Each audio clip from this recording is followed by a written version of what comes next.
Bienvenidos a Me Quiero Volver Chango Mundialista. Gracias por hacerme su cómplice para matar el tiempo en esta 10ª madrugada de Mundialazo juntos. Un abrazo cariñoso y especial a todos los primates padres de familia, aquellos a los que les quede el saco, que se sientan aludidos. Disfruten mucho este día y gracias en especial por hoy estar aquí en este Día del Padre. 10º día de Mundial, una jornada que ya nos establece en un punto del camino en el que quedan exactamente 4 semanas de Copa Mundial. Es decir, ahora sí estamos en un punto en el que estaríamos en cualquier Copa del Mundo pasada al inicio de la misma, ¿no? Contando los días, sabiendo que esto apenas empieza. Esto apenas empieza, pero nos han regalado 10 días extra, una propina por adelantado. Y ahora sí ya, hay que ubicarnos con el motor bien encendido en una Copa Mundial a la que le queda el tiempo que suele durar, un mes. Son 28 días, de hecho Qatar, o mucho me equivoco, o duró 29 días, así que así estamos, apenas iniciando esto en el día número 10. ¿Y saben qué? Reflexión número 1, hoy me he reconciliado con el Mundial. Hoy ha sido una buena jornada. Y digo esto porque quienes hayan estado aquí ayer sabrán que ayer tenía problemas con el Mundial. Ayer me sentía incómodo. Ayer tenía una crisis matrimonial con la Copa del Mundo después de 9 días juntos.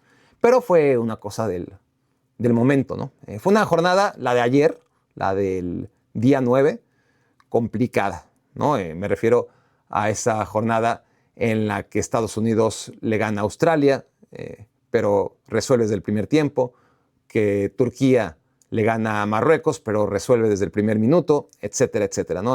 Todos los partidos de ayer fueron olvidables, tan olvidables que tengo que revisar cuáles fueron los otros dos.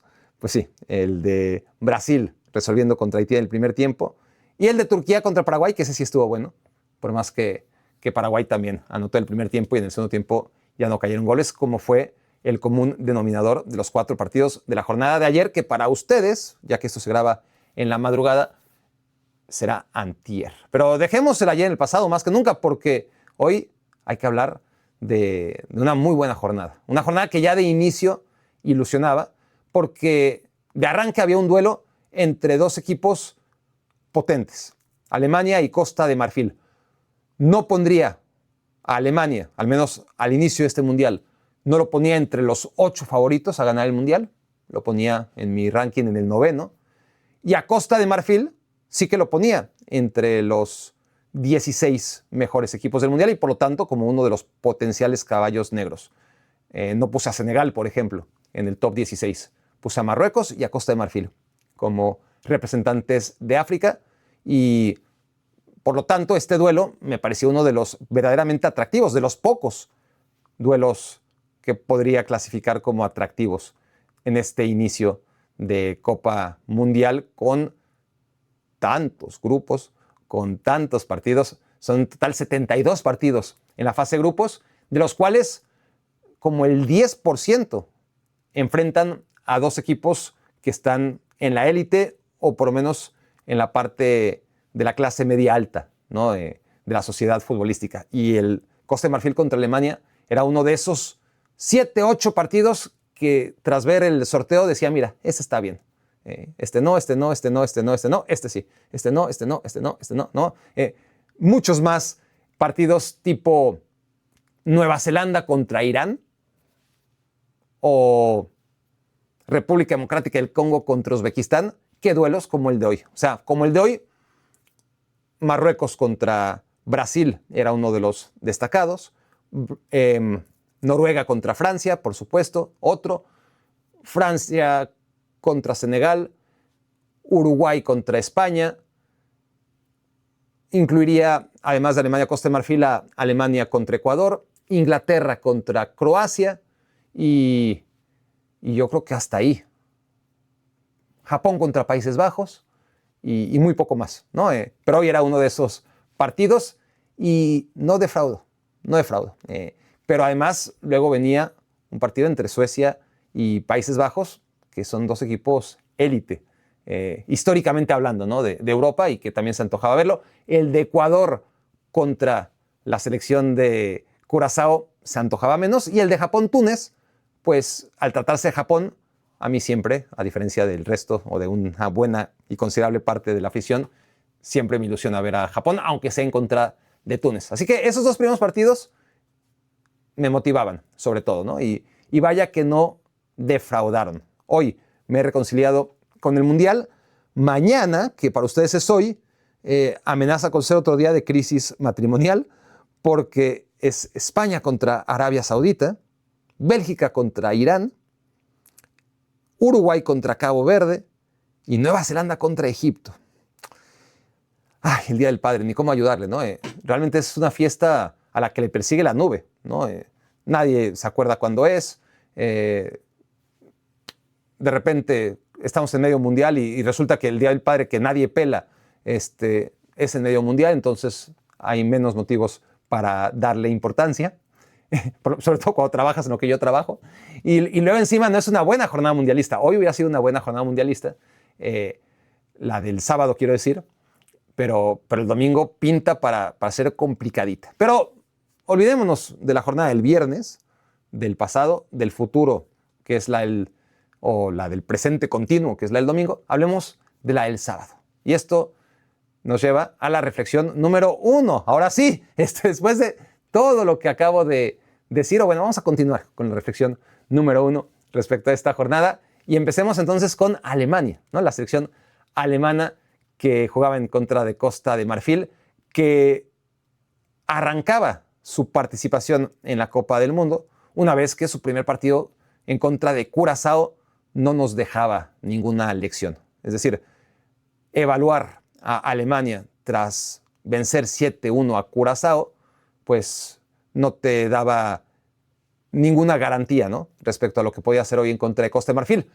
Curiosamente, después jugó Curazao en contra de la selección de Ecuador. El diptongo de Ecuador lo adelanté, por eso dije jugó. Perdonen ustedes. El partido en contra de Curazao, Ecuador demostró o comprobó que Curazao hizo ver mal a Alemania en el primer tiempo de una manera fortuita, que Curazao tiene argumentos. Ya hablaré en la siguiente reflexión de Curazao, no quiero adelantarme, pero antes de ver a Curazao en contra de Ecuador, pues todavía no teníamos esa perspectiva para evaluar bien de qué era capaz Curazao. No sabíamos si Curazao iba a caer goleado en cada partido y que Alemania pues, simplemente tuvo un partido de premundial más al enfrentar al equipo caribeño. Hoy sabemos que no tanto. Hoy creo que, sin volvernos locos, la actuación de Curazao en contra de Ecuador enaltece que Alemania lo haya goleado de manera tan despiadada, a pesar de que el marcador no dejó de ser engañoso en aquella primera jornada de Alemania en el Mundial, porque el primer tiempo lo iba ganando, le empataron, no lo pasó bien.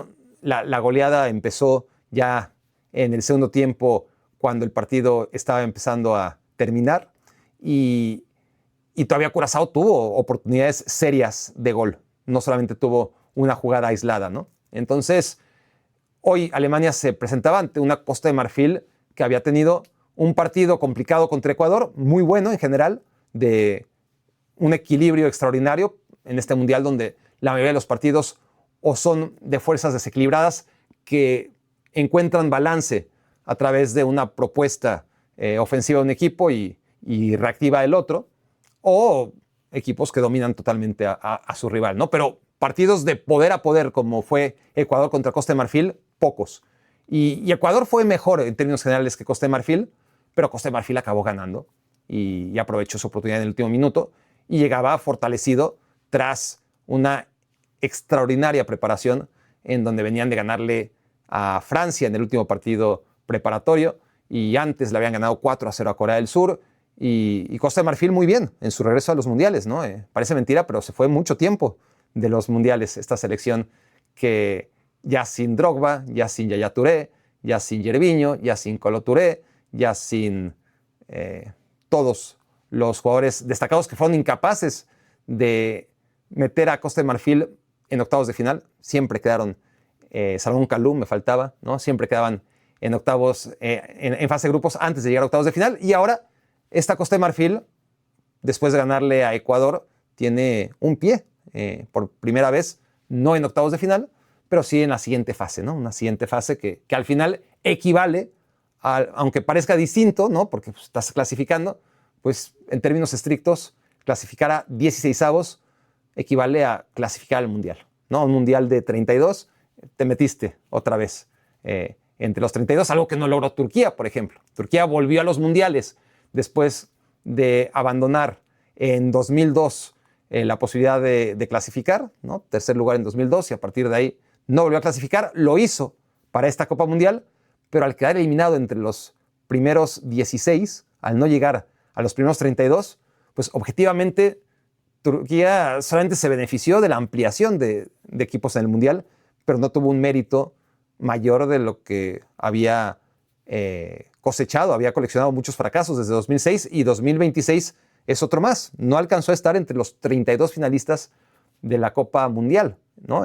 Entendiendo que la Copa Mundial empieza a jugarse desde la eliminatoria y que lo que conocemos como Mundial es la fase final, ¿no? Entonces, entre esos 32 equipos, otra vez no se metió Turquía y Costa de Marfil, que no había estado en Rusia 2018 ni en Qatar 2022, ahora en Norteamérica 2026 está teniendo una buena participación, buen partido en contra de Ecuador, por más que fue superado, por más que contó con suerte en 3 postes y que hoy en contra de Alemania hace un muy buen partido. No es el típico partido de equipo competitivo como República Democrática del Congo en contra de Portugal, en el que hay pocas ocasiones de gol, en que basa el éxito el equipo africano y hablo de República Democrática del Congo, como puedo hablar de Cabo Verde en contra de España, ¿no? Para utilizar ejemplos más extremos. O incluso Egipto en contra de Bélgica. Menos, porque Egipto, es que se te acumulan tantos los partidos que hay que tratar de recordar cada guión, pero Egipto tampoco es que se haya echado para atrás en contra de Bélgica, ¿no? Pero en el caso particular de Costa de Marfil, fue un equipo que en la medida de sus posibilidades le jugó al tú por tú a Alemania. Y se lleva la derrota en el último minuto, pero pudo haber ganado perfectamente. Hay una jugada en particular, al 85, por ahí una gran escapada de Franck Kessie, que tiene un tremendo partido. Ya son varias las exhibiciones, tanto en Qatar 2022 como en Norteamérica 2026, de jugadores que perdimos del radar porque están en la Liga de Arabia Saudita y que lejos de lo que podríamos pensar, no todos, cada caso es individual, pero Franck Kessie es otro de esos jugadores que, a pesar de haberse ido a Arabia Saudita, al menos en este Mundial, pues no está demostrando, ¿no? que sea un futbolista inferior a lo que fue. Y tiene esa descolgada tremenda por la banda derecha, un pase sensacional a Adringa y Adringa, que venía recién entrado al campo, controla mal, tarda demasiado y se pierde una ocasión preciosa de gol. Ciertamente Alemania tuvo también sus ocasiones en los últimos minutos. Alemania siempre estuvo más cerca de la victoria que Costa de Marfil. El empate parecía justo, pero así como Costa de Marfil tuvo demasiado premio ganándole a Ecuador en un partido que era de empate, pero si teníamos que decidir un ganador, Ecuador fue un poquito más que Costa de Marfil. Aquí lo mismo, pero al revés. Digo, otra vez, un partido de empate. Costa de Marfil no es claramente menos que Alemania, pero lo mismo que contra Ecuador. Si tenemos que decidir quién de los dos fue mejor, hoy otra vez Costa de Marfil fue el menos bueno de los dos equipos, pero hoy sí le toca perder en el último minuto, al revés de lo que ocurrió la semana pasada. Así que Alemania insiste en jugar con Leroy Sané como titular. Para mí ya su convocatoria es inentendible, honestamente, pero bueno, sale del campo, el equipo se reordena, Undav mejora muchísimo el equipo y Mecha una asistencia tremenda en el último minuto, gran control orientado, buena definición de Undav, que con muy pocos minutos está haciendo los goles necesarios para estar ahí peleando por el título de goleo individual. Y Musiala poquito, Florian Wirtz poquito, desgraciadamente todavía no son una pareja que ilusione, son dos estampitas repetidas que no encuentran su lugar para combinar de la mejor manera para que sus tremendas calidades individualidades, combinen para hacer de Alemania más fuerte, ¿no? Y no se contrarresten el uno al otro, que es lo que está pasando ahora mismo entre Florian Wirtz y Jamal Musiala. Pero es una victoria trabajada, merecida, a final de cuentas, para la selección alemana, que llega a 6 puntos. Gracias a ese empate en el último minuto, logra lo que México y Estados Unidos, amarrar su primer lugar. Si no hubiera ganado, si hubiera quedado en empate, si no hubiera caído ese gol de último minuto, estaríamos diciendo ahora mismo que México y Estados Unidos serían los únicos equipos que han ganado sus 2 primeros partidos, pero no es así. También ahora Alemania se une al grupo. Reflexión número 2, kilométrica reflexión número 1. Vamos a la 2. Países Bajos. Países Bajos, que yo soy muy necio con esto porque parece mentira, pero no pierde un partido de Copa Mundial desde 2006. No pierde un partido de Copa Mundial en 90 minutos desde 2006, para ser más preciso. En 2006 perdió en octavos de final en un partido que se conoce como la Batalla de Nuremberg, en contra de Portugal. El partido con más tarjetas en la historia de los mundiales, hasta que fue superado o empatado por la Batalla de Lusail entre Países Bajos y Argentina. O sea, cada vez que hay múltiples amonestaciones y expulsiones, ahí está la selección de Países Bajos. En aquella ocasión, en 2006 contra Portugal, quedan los dos equipos con 9 hombres y Portugal acaba ganando 1-0. Estamos hablando de Alemania 2006. Ciertamente, han pasado 20 años y Países Bajos no ha perdido un partido a 90 minutos. Ha perdido al final 3, es decir, ha quedado eliminado en 3 ocasiones. 2 veces por Argentina en penales, ocurrió en Brasil 2014, ocurrió en Qatar 2022, una vez en la final en tiempo extra, unos minutos antes de irse a penales con ese gol de Iniesta. Oficialmente cuenta como derrota, pero no deja de ser un partido que en los primeros 90 minutos quedaron empatados. Entonces, Países Bajos, esto tiene trampa porque claro, en 2010 pierden la final en tiempo extra, en 2014 pierden contra Argentina en penales, en 2022 otra vez pierden contra Argentina en penales, y en 2018 pues no pierden porque no juegan, ¿no? El que no juega no pierde. El caso es que la selección de Países Bajos, aunque tiene esa trampita, ¿no?, en el camino, el no haber clasificado a Rusia 2018, tienen 20 años sin perder un partido de Copa Mundial, y eso siempre me gusta decirlo, pues antes de que caiga esa derrota, que me evite repetirlo al siguiente partido. Mientras Países Bajos mantenga esta racha, pues seguiré hablando de ello, ¿no?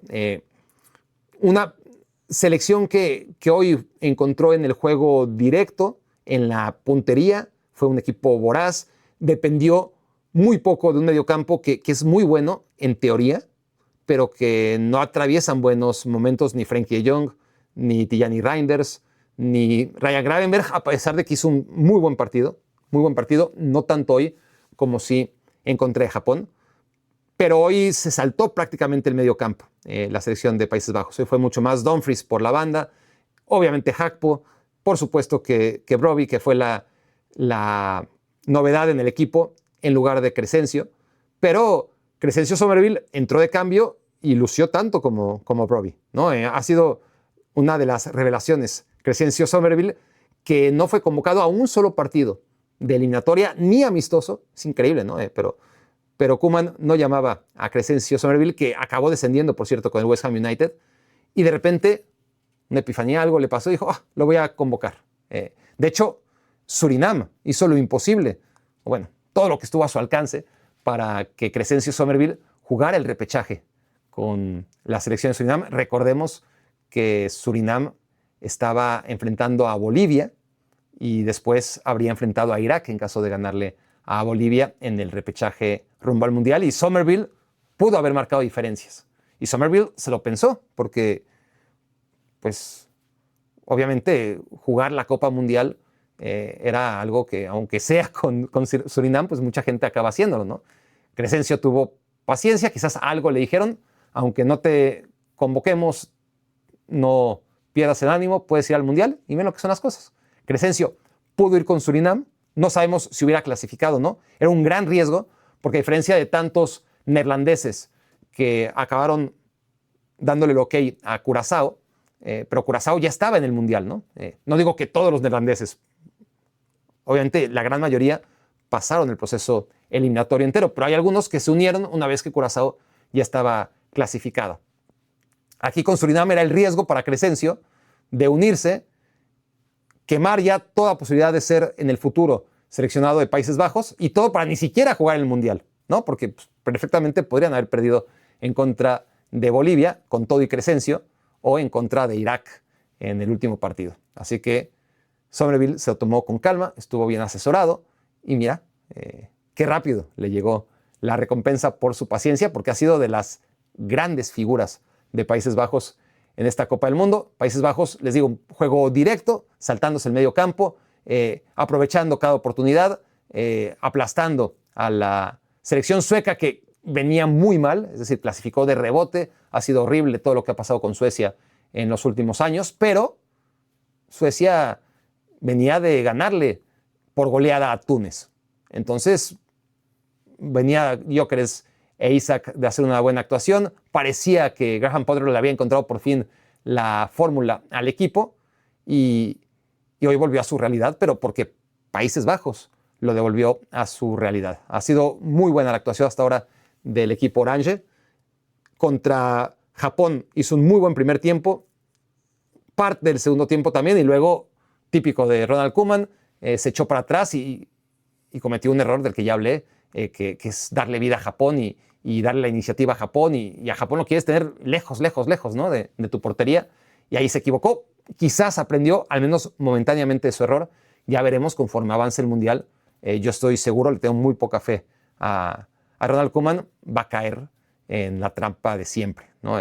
No le creo a Países Bajos, o más bien no le creo a Ronald Koeman. Y yo en mi Power Ranking, al que siempre tengo que hacer referencia, puse a Países Bajos muy alto, valga la redundancia, ¿no? Lo puse, creo yo, en quinto lugar. Pero bueno, por ahora ahí la lleva el equipo de Ronald Koeman tras golear a España y empatar en la primera jornada con Japón. Reflexión número 3. Siguió el partido de Ecuador. ¿Qué pasa con Ecuador? Ecuador, hablando otra vez de mi Power Ranking, yo lo tenía como un equipo al que le tenía mucha fe, no en el top 10, pero sí en la parte alta de los lugares 11 al 16. No me acuerdo exactamente en qué lugar lo puse, pero muy arriba, quizás en el 12. Una selección que para mí es muy fácil entender qué le está pasando. De inicio es un 0-0 contra Curazao y dices, esto es inaceptable. Y sí es ciertamente inaceptable, ¿no? Empatar en contra de Curazao, pero hay que ver las circunstancias. Ecuador lleva un punto de 6, le falta jugar contra Alemania. Todas las proyecciones invitaban a pensar que en el peor de los escenarios, Ecuador iba a llegar con 3 puntos en contra de Alemania. Nadie quería pensar que Ecuador podía perder contra Costa de Marfil, pero era una posibilidad perder los 3 puntos o perder parte de los 3 puntos en contra de Curazao. No entraba en el presupuesto. Entonces llegar con un solo punto a este partido en contra de Alemania es llegar virtualmente eliminado para un equipo que se perfilaba, según especialistas o pseudo especialistas como un servidor, como la segunda potencia sudamericana. Ante las dudas de Brasil, obviamente Brasil y Argentina, más allá de sus dudas, siempre van a ser el 1 y el 2, pero Ecuador claramente para mí venía como el tercer equipo más poderoso de Sudamérica y no muy lejos de Brasil.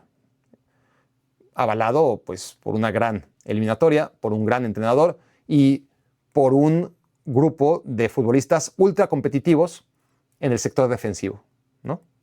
Los conocemos todos, a pesar de que eso también ha sido un hándicap, ¿no? Porque la temporada tan larga de gente como William Pacho y de Piero Hincapié, pues le está pasando factura, ¿no? No están al tope de su rendimiento, llegaron al tope de su rendimiento para jugar la final de la Champions League y están cansados. Está claro que no les sobraba nada en el tanque y esto está siendo pues contraproducente para Ecuador. En cualquier caso, el problema de Ecuador no está siendo la defensa, ¿no? Ecuador que recibió 4 goles en toda la eliminatoria, que es increíble, o 5, no, creo que fueron 4. ¿Cuántos fueron? No quiero, me choca, tengo ese problema, ¿no? Tengo que decir los datos exactos, o si no ya no puedo convivir y ya no puedo seguir hablando, ¿no? No puedo convivir con la idea de que di un dato mal. Muchas veces los doy mal y no me doy cuenta, pero en cuanto creo que puede dar un dato mal, entonces necesito verificarlo. 5, confirmo, 5 goles son los que recibió Ecuador en la eliminatoria. Les digo, el problema, a pesar de que es evidente que Pacho y en menor medida Ordóñez o Hincapié, pero bueno, a pesar de que no están en el nivel más óptimo, claramente el problema no está en defensa. No hay que apuntar ni a Moy Caicedo, ni a Piero Hincapié, ni a William Pacho, ni a Ordóñez. El equipo tiene un problema muy predecible que es en ataque. Ya se sabía, la selección ecuatoriana, todo lo que tiene de solvencia en defensa, le falta de punch en ataque. Para mí esto era bueno, en términos generales, mejor en un mundial, por sus características. Tener una defensa sólida y un ataque chato, que una defensa chata y un ataque sólido, ¿no? Puestos a escoger, es mejor lo que tenía Ecuador, pero yo no contaba, honestamente, con que iba a tener tantos problemas para meter gol. Ener Valencia, toda la puntería que ha tenido a lo largo de su historia como delantero de la selección ecuatoriana en los mundiales, le ha abandonado y contra Costa de Marfil fueron los postes. Hoy una jugada, la primera jugada, quizás lo pudo haber cambiado todo, no sabemos, pero es un mano a mano en contra de Eloy Rum, que es la gran figura de la jornada, el portero de Curazao, que tiene mucho más mérito el arquero que de mérito Ener Valencia. Pero a partir de ahí va creciendo la bola de nieve, porque además ya venía arrastrando dudas Ecuador después de haber dominado a Costa de Marfil y haber perdido. Pues empieza este partido y a la primera el marco se le hace más chiquito y a la segunda se le hace más chiquito y más chiquito y más chiquito el marco del rival y hasta desaparecer, ¿no? Hoy no iba a meter gol. Hasta la última jugada, una de las últimas, es una jugada en la que hay un desvío del defensa. 9 de cada 10 acaban en autogol, pero hoy no era el día para Ecuador. Y ese creo que todos teníamos más o menos claro que era el gran problema, la gran amenaza que sobrevolaba para evitar que Ecuador cumpliera el pronóstico de ser el caballo negro, que hay que meter goles, ¿no? No contábamos con que no le iba a meter goles ni siquiera a Curazao. Eso sí está cabrón, ¿no? No es que no los haya merecido, no es que este mundial no esté siendo la continuación de la pesadilla de Qatar 2022, en donde Ecuador dominó a Países Bajos, pero al final quedó eliminado. Bueno, primero fue muy convincente en contra de Qatar en la inauguración. No sabíamos qué tan fácil iba a ser Qatar. Parecía un partido que pintaba mucho más parejo de lo que fue. Luego fue muy bueno lo de Ecuador en contra de la selección de Senegal y no, en contra de Países Bajos. Contra Senegal fue menos bueno y es ahí donde el equipo entonces dirigido por Alfaro quedó eliminado. Pero esta selección ecuatoriana llegaba con la solidez de la eliminatoria tras, les digo, 5 goles recibidos, nada más 5 goles recibidos en todo el proceso eliminatorio, con el problema de gol, porque a final de cuentas, si piensan cómo consiguió Ecuador clasificarse tan cómodamente, y cuando digo cómodamente, acabó segundo lugar de la eliminatoria y eso que le quitaron 3 puntos. También es debatible, que un castigo súper ligero para la gravedad de lo que ocurrió en el proceso mundialista pasado. Pero bueno, ese es otro debate que no viene a cuento ahora mismo. Ecuador tuvo una brillante eliminatoria basada ¿en qué? Pues en que es un equipo muy fuerte en casa, muy fuerte en casa, casi siempre gana, y fuera de casa, históricamente no ha sido fuerte, pero con Becasese ha logrado ser también muy sólido, sacar el 0 contra quien sea. Muy difícil que le metan gol, no es un equipo propositivo, no lo fue durante la eliminatoria, pero iba colgando ceros, empatando 0-0, 0-0 los más partidos que podía y siendo muy fuerte en casa. ¿Qué pasa en el Mundial? Pues que no puede jugar en casa, que juega en territorios neutrales, sin las fortalezas propias de jugar en su campo, que tiene unas condiciones que le benefician, ¿no?, en cuanto a calor, altura, etc. Y entonces se equilibra cuando Ecuador juega fuera de casa, no necesariamente como visitante. Y sabe jugar partidos cerrados, sabe mantener el orden defensivo, y a pesar de que ha tenido la iniciativa, no es que Ecuador haya sido un equipo conservador, no es que Ecuador no haya ido a ganar los partidos, no tiene que ver con la postura, obviamente contra Curazao no, pero tampoco contra Costa de Marfil. Ha sido una cuestión de puntería y de que este equipo no tiene las individualidades ni los mecanismos suficientes para otra fórmula que no sea ganar en casa y no recibir gol fuera. Eso no es suficiente en un mundial y eso los tiene a punto de quedar eliminados contra una selección como la alemana, que ciertamente ya está clasificada y que pondrá suplentes. De todas formas, proyectar a Ecuador ganando ese partido después de haber perdido contra Costa de Marfil y de haber empatado contra Curazao, pues se antoja atrevido. Yo creo que Ecuador puede hacer un buen partido, puede competir, debe competir, va a competir por simple regla de tres, aunque el fútbol no funcione así. Pero si Ecuador compitió de igual a igual a Costa de Marfil, Costa de Marfil compitió de igual a igual con Alemania, si Ecuador sufrió en contra de Curazao y Alemania, a pesar de ganar, como ganó 7-1, si comparamos los primeros tiempos de un partido y otro, o si comparamos el primer tiempo de Alemania contra Curazao con los 90 minutos de Ecuador contra Curazao, no fueron tan distintos. Y si Ener Valencia hubiera metido esa primera ocasión que tuvo, ese mano a mano contra la gran estrella de este partido y de esta jornada y de lo que llevamos de mundial, diría yo, incluso superior a lo de Patrick Beach en el ya remoto partido entre Australia y Turquía. Lo que hizo hoy Eloy Room fue tremendo, ¿no? No solamente fueron sus 15 atajadas, récord, empatando a un... Porque eso de las estadísticas es muy engañoso, ¿no? Tim Howard mantiene el récord, algunos llevan más, otros llevan menos, algunos dicen que fueron 16 en aquel partido de octavos de final contra Bélgica en Brasil 2014. No importa tanto, es una cuestión de récord. A lo que voy con esto es que no hizo una sola tajada memorable Tim Howard contra Bélgica en aquel partido. Estuvo bien colocado, recibió los tiros, no se los comió, los atajó, pero nada que ver con el grado de dificultad que tuvo hoy Eloy Room. De esos 15 tiros, por lo menos 7 eran tiros de gol. Y de esos 7, 3 o 4 fueron paradones increíbles.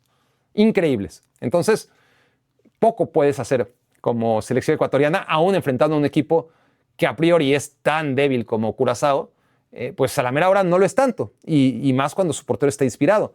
Entonces, hoy Ecuador pudo haberle metido los 7 goles que le metió Alemania a Curazao. Quizás un poco menos, porque tampoco vas a decir que todas las grandes atajadas de Rom debieron haber acabado en gol, pero sí que pudo haber ganado de manera cómoda, como también es cierto que pudo haber perdido, ¿no? Porque Curazao, al igual que contra Alemania, generó sus oportunidades. Y Galíndez tuvo que ser figura también en algún momento del partido. Y no fue aislado. Curazao fue un peligro, si no permanente, pues más o menos constante, ¿no? Entonces pudo ir para los dos lados. Pudo ser goleada de Ecuador y pudo ser victoria de Curazao. Pudo ser mucho peor. Al final queda en un 0-0 con un Ecuador que está contra las cuerdas porque ahora tiene que enfrentar a Alemania. Y el empate podría ser insuficiente.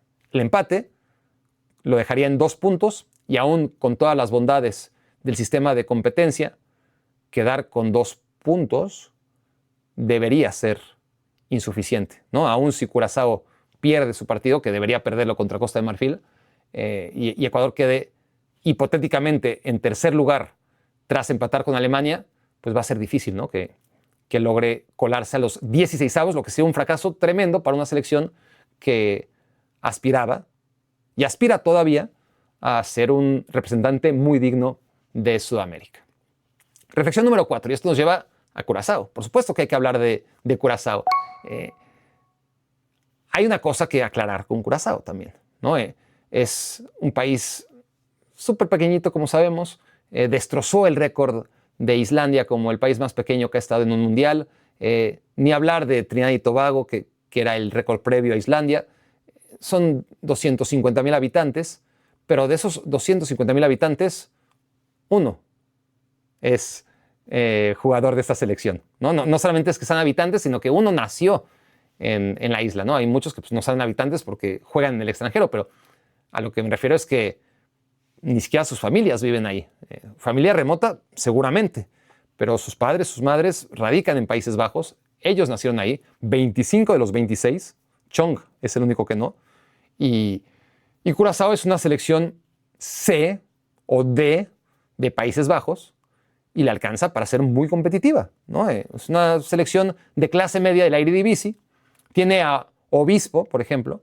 Obispo, yo me jacto de, a veces, tener muy buen ojo, ¿no? Con futbolistas que están empezando. Me gusta mucho cubrir o comentar partidos de pretemporada, que suelen ser una hueva, pero lo que me gusta es descubrir talento, ¿no? Y muchas veces, pues, sale bien, ¿no? Muchas veces sale bien. Jugadores que digo, puta, este güey, que nadie conoce, pues son jóvenes que no han debutado y que los veo por primera vez y resulta que muy pronto se convierten en figuras. Pero hay de todo. Hay otros que la riego terriblemente. Obispo es uno de ellos. Obispo lo vi en un partido de Florida Cup con el PSV Eindhoven. Dije, este güey va a ser el mejor defensa, ¿no? de Países Bajos. Va a llegar al Mundial seguro. Nunca pensé que iba a llegar con Curazao, ¿no? Claramente Obispo, que a esas alturas sigue en el PSV Eindhoven, pues no llegó a lo que yo pensé que iba a llegar. Por algo está jugando en la selección de Curazao y no en la de Países Bajos. Pero sirve el ejemplo de Armando Obispo, que es un jugador del PSV Eindhoven y que la mayoría no juegan en equipos de ese calibre, ¿no? Pero juegan en la clase media de la Eredivisie y es un equipo competitivo, lo suficientemente competitivo para que CONCACAF tenga su segundo resultado positivo en contra de CONMEBOL en este mundial. Vamos a llevar la cuenta, pero Paraguay cayó por goleada ante Estados Unidos y hoy Ecuador perdió, entre comillas, 0-0 en contra de Curazao. Pero si hablamos de Curazao como cenicienta, como candidato número uno a ser el peor equipo del mundial, nos equivocamos. Curazao no iba a ser el peor equipo del mundial. Tiene esa base que le permitió en la eliminatoria de CONCACAF dejar fuera a Jamaica, ¿no? Mandar a Jamaica al repechaje. Ellos clasificaron de manera directa. Y a diferencia de Cabo Verde, por ejemplo, que es el segundo país más pequeñito, Cabo Verde sí que tiene, como casi todos los países que sufrieron colonización, un montón de futbolistas nacidos fuera del territorio. Pero Cabo Verde, teniendo 500,000 habitantes, el doble nada más que Curazao, tiene a la mitad de su equipo nacidos en Cabo Verde. Me parece de mucho más mérito lo de Cabo Verde que lo de Curazao. Las dos historias me gustan mucho. Me encanta que Curazao haya conseguido el empate, más allá de que no me hubiera gustado que Ecuador perdiera los 2 puntos, pero no se puede, ¿no? Uno de los dos tenía que quedar afectado y claramente fue Ecuador. A lo que voy es que ciertamente Curazao es una selección de futbolistas con familiares de Curazao. No es la selección de Curazao. Sería imposible que fuera la selección de Curazao y eso es lo que le da mérito, un mérito enorme a Cabo Verde dentro de lo difícil que es la clasificación en África, que Cabo Verde, teniendo solamente la mitad de su selección nacida fuera de su territorio, esté haciendo lo que está haciendo en este mundial. No solamente clasificar, sino haber empatado en contra, ya no de Ecuador, sino de España. Creo que esa sigue siendo la gran historia de esta Copa Mundial que nos está dejando, pues, resultados inesperados. Eso no cabe duda. Reflexión número 5. El partido que para mí acaba de terminar. No sé si ustedes lo vieron, fue el que aquí en tiempo del este de Estados Unidos fue medianoche. Japón en contra de Túnez, 10 de la noche, hora de Monterrey. Exhibición de la selección japonesa. Exhibición, goleada.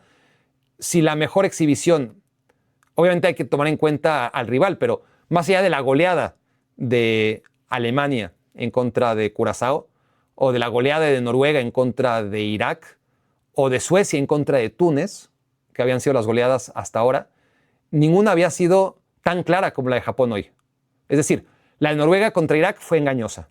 La de Paraguay ante Estados Unidos fue sólida y creo que había sido hasta ahora la mejor actuación de un equipo, la más convincente, ¿no? De un equipo arrasando a otro, porque luego ha habido muy buenas actuaciones de equipos que han enfrentado a oponentes de un calibre mayor y que por lo tanto no le pasaron por encima, ¿no?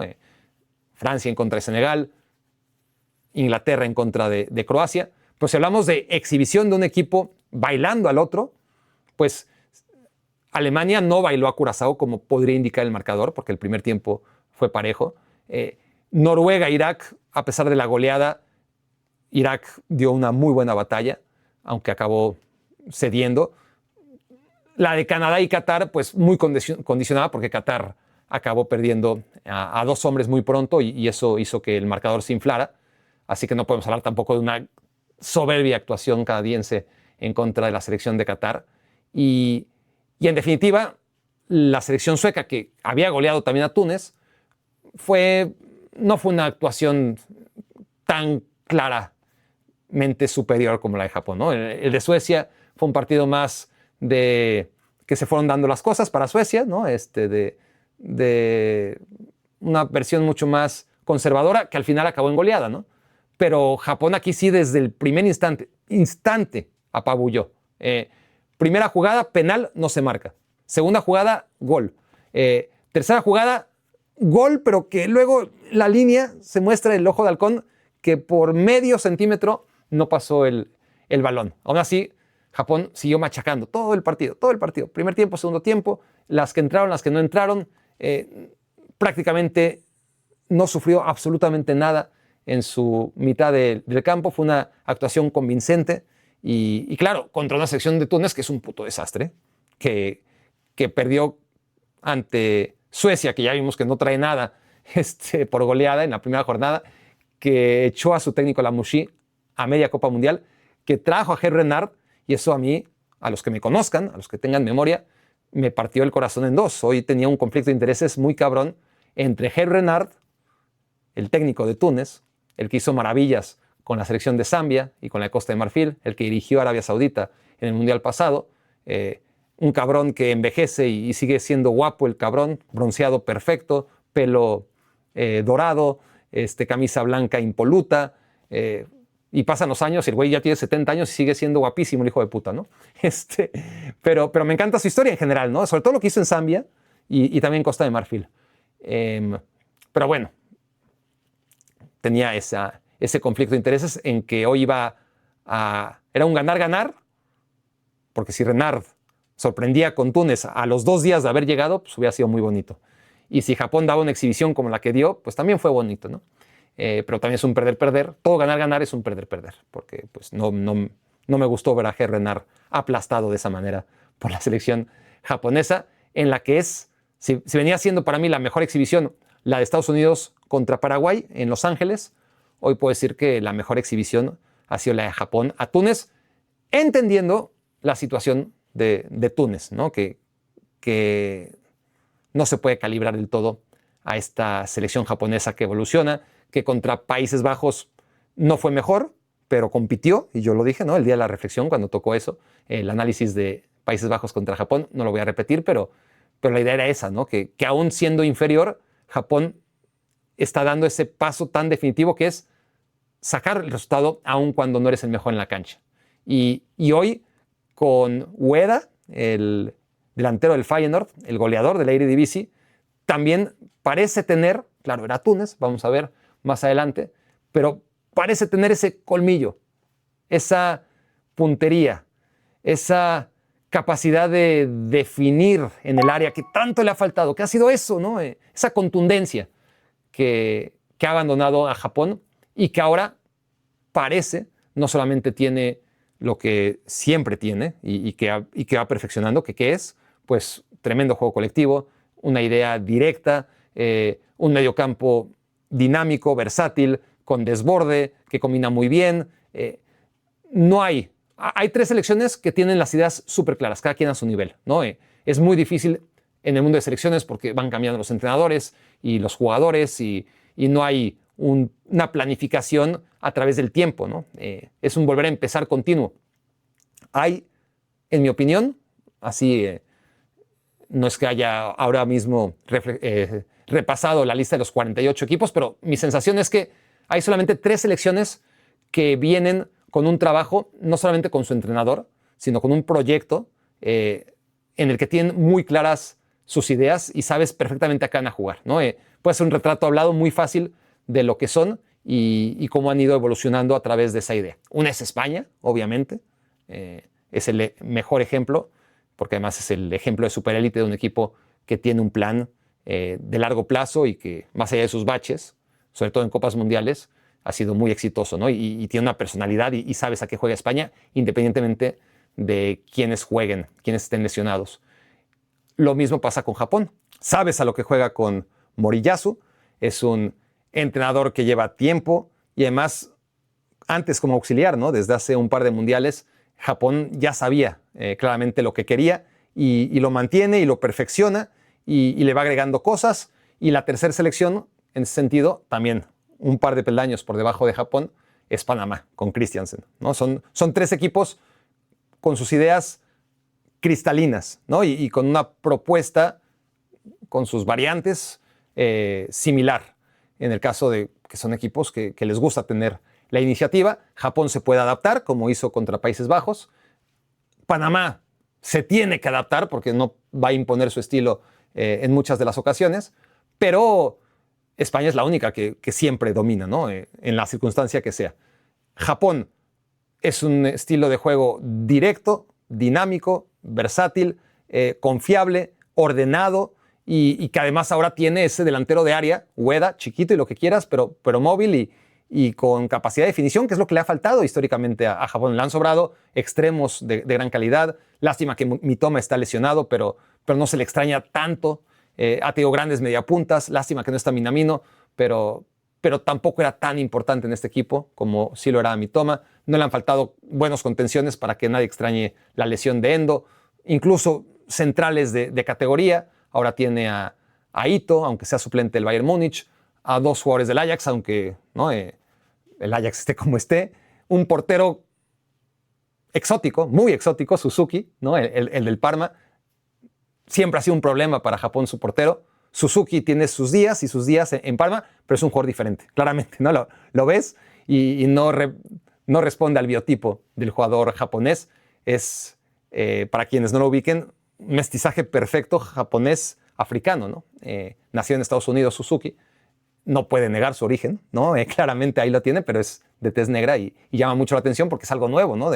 Que no se había visto en la selección japonesa, que sí ha tenido, por ejemplo, naturalizados brasileños en el pasado remoto, pero ahora tiene un portero japonés de raza negra y que tiene actuaciones a veces muy buenas con el Parma y a veces no tanto, y que por ahora le está dando confianza a esta selección japonesa de aquí a que realmente lo pongan a prueba. Entonces, ese tema, ¿no? Las áreas que han sido las que han castigado a Japón y han limitado ese salto que tiene que dar pronto, y yo creo que es este mundial, ahora sí.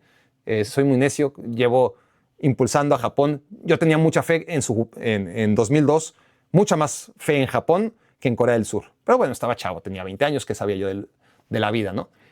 Abandoné el barco, fue tal la decepción en 2002, que de hecho no fue tan malo, pero luego lo comparas con lo que hizo Corea y pues Japón quedando fuera en octavos de final fue irrelevante, ¿no? Mientras Corea se metió hasta la semifinal. 2006-2010 abandoné el barco. En 2014 me subí con todo. Fue decepcionante, pero no me bajé de él. Y 2018 fue muy bueno. 2022 fue extraordinario. Y 2026 está siendo un gran mundial para Japón. Vamos a ver hasta dónde llega. Porque, reflexión número 6. Hay un problema con los grupos. No sé si lo han identificado. Creo que no se habla lo suficiente del tema. Pero el principal problema, o uno de los principales problemas y de los que menos se habla de un mundial de 48, es que, claro, no clasifican todos los terceros. Hay 4 grupos cuyos terceros lugares no clasifican. ¿Y qué pasa? Que hay 4 equipos que, a pesar de ser líderes, no tienen el beneficio de jugar contra un tercer de grupo, ¿no? Por obvias razones. Hay más primeros lugares que terceros lugares. Entonces, hay 4 equipos que van a quedar en primer lugar y que va a equivaler a que sean segundos, porque van a tener que enfrentar a segundos lugares, ¿no? La mayoría de los segundos lugares van a enfrentar a otros segundos lugares en los cruces. Pero Grupo C, que es el grupo de Brasil y de Marruecos. Grupo F, que es el grupo de Países Bajos y de Japón. Grupo H, que es el grupo de España.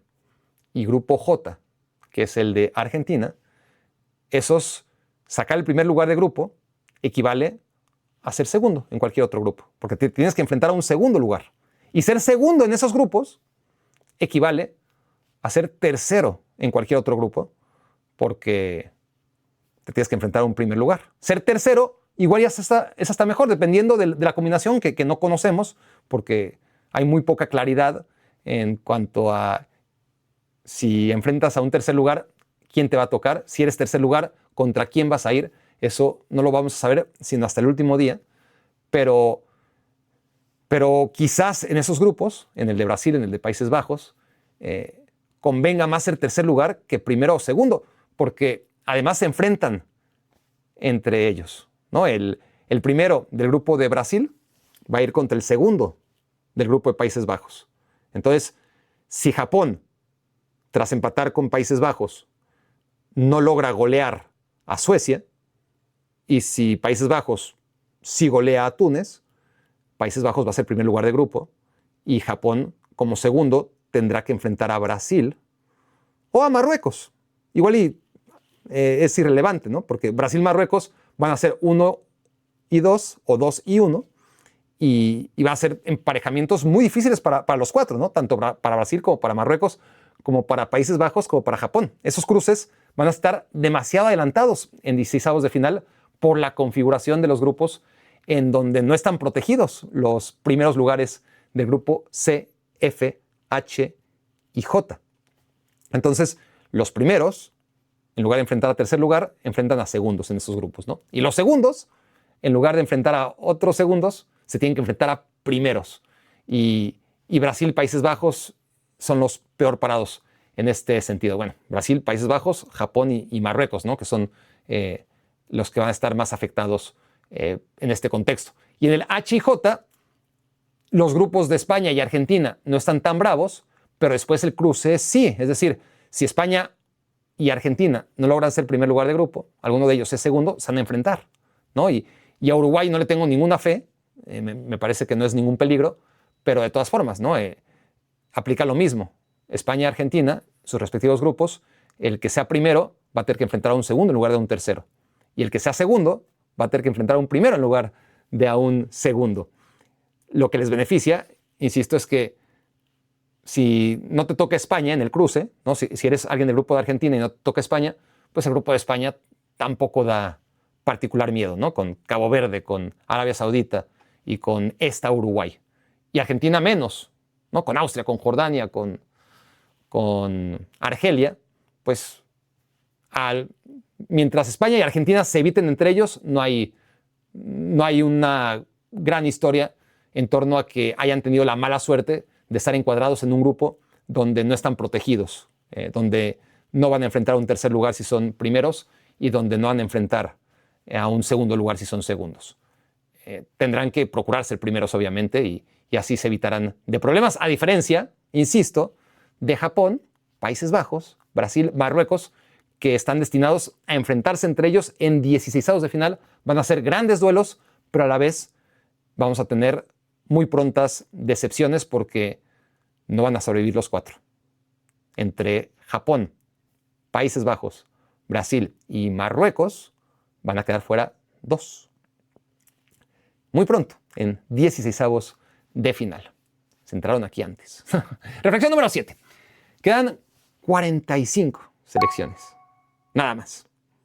45 selecciones vivas en este mundial. Se ha ido Túnez. Túnez acompaña a Turquía y a Haití como los 3 primeros equipos eliminados de esta Copa Mundial. Y lo de Haití sí que era predecible, ¿no? Cualquiera hubiera puesto a Haití entre los 16 primeros eliminados. Túnez probablemente, ¿no? Turquía seguramente no, pero Túnez, como ya lo dije desde su día de presentación en contra de Suecia, es ese equipo que solamente estorba en el Mundial. Nunca pasa nada con ellos, ¿no? Y pasan 4 años y siguen ocupando, porque pues, algún mérito tienen a la hora de clasificarse, cabrón, ¿no? Dentro de lo dura que es la eliminatoria en África, Túnez casi siempre llega aquí y siempre acaba, pues, dejándonos nada para el recuerdo, ¿no? Y esta vez no ha sido la excepción. Túnez está eliminado y acompaña a la puerta de atrás a Turquía, banderas muy parecidas, fáciles de confundir para alguien no muy letrado en banderas, y Japón, y Jamaica. No, que Jamaica, Barack, puta madre. Permítanme, hoy ando especial.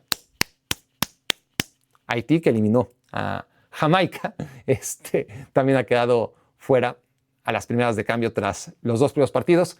Así que de los 48 que teníamos, ya nada más nos quedan 45. Y eso me lleva a la reflexión número 8, que es que, y esto ya lo dije en su momento, pero lo quiero recalcar, porque cuando lo dije en los primeros días, era una sensación, ahora es una confirmación, ¿no? Que lejos de lo que podíamos sospechar cuando se amplió el Mundial de 32 a 48 equipos, no es que ahora hay 16 equipos terribles que antes no había. No. El nivel de los equipos, generalizando, obviamente, no son matemáticas exactas, pero lo que estábamos habituados a ver de los equipos número 17 al 32, es decir, los 16 que quedaban eliminados en el formato anterior, y los 16 nuevos, los 16 que gracias a la ampliación llegan a poblar esta nueva Copa Mundial con 48 equipos, no es distinto. No es tan distinto. Las goleadas que hemos visto son las goleadas que hemos visto siempre, ¿no? No hay más goleadas porque ahora hay más equipos de menor calidad.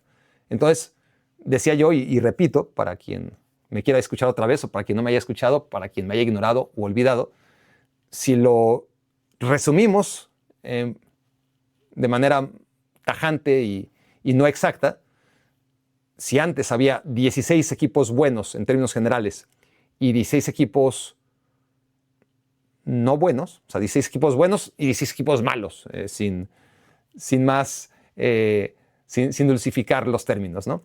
Sin eufemismos, que es la palabra. Ahora hay 16 equipos buenos y 32 malos. No es que haya 16 buenos, 16 malos y 16 malísimos como podía dictarnos la lógica. No.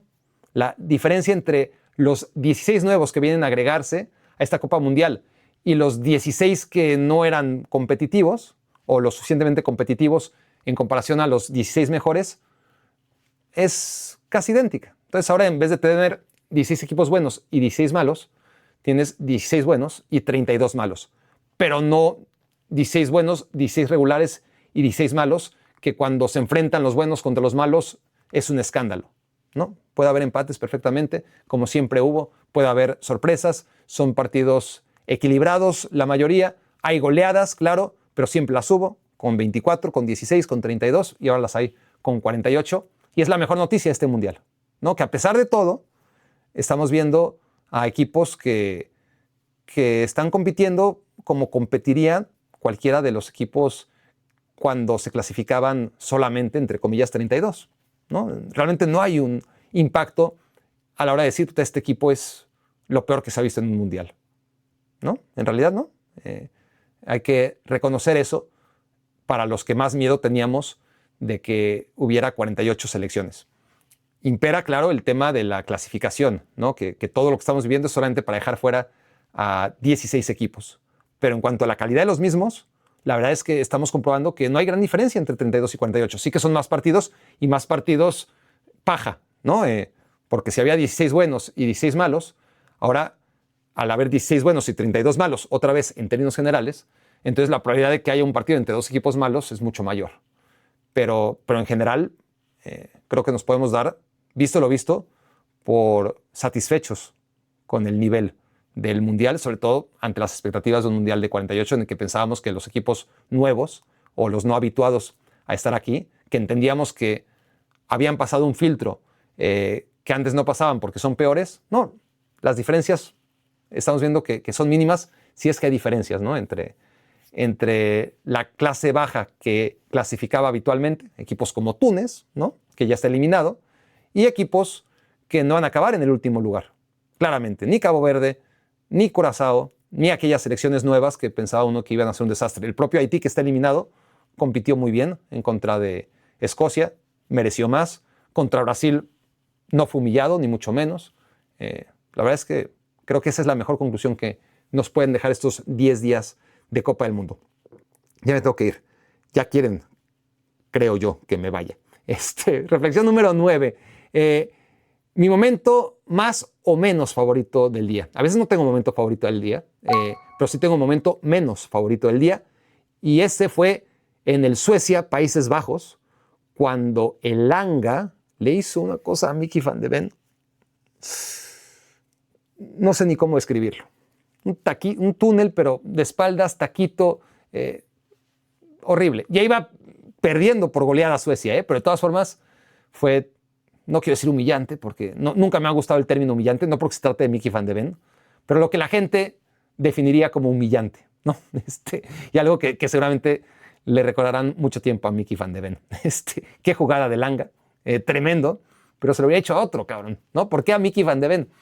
Buena actuación de Mickey van de Ven de todas formas. Ya venía precedida esa, que ya no me acuerdo si fue antes o después, pero el gol de Elanga, que fue el de la honra, también es una escapada tremenda en la que queda en la foto Van de Ven, pero Van de Ven viene cerrando desde el lateral izquierdo, ¿no? Recordar que Koeman no lo pone a jugar de central y tiene mucho mérito porque como esas hace un montón de coberturas cayendo al centro donde no le corresponde, pero con esa velocidad turbo llega y aquí no llegó porque Elanga es súper rápido también. Entonces Mickey van de Ven parece superado y es superado, pues, pero porque no reacciona lo suficientemente temprano, pero que también pues, está jugando lateral, ¿no? Y en ese arranque, pues ya no alcanza. Por más que cierra muy bien y casi evita el gol, Elanga acaba anotando y esos fueron mis dos momentos menos favoritos del día por tratarse de Mickey van de Ven.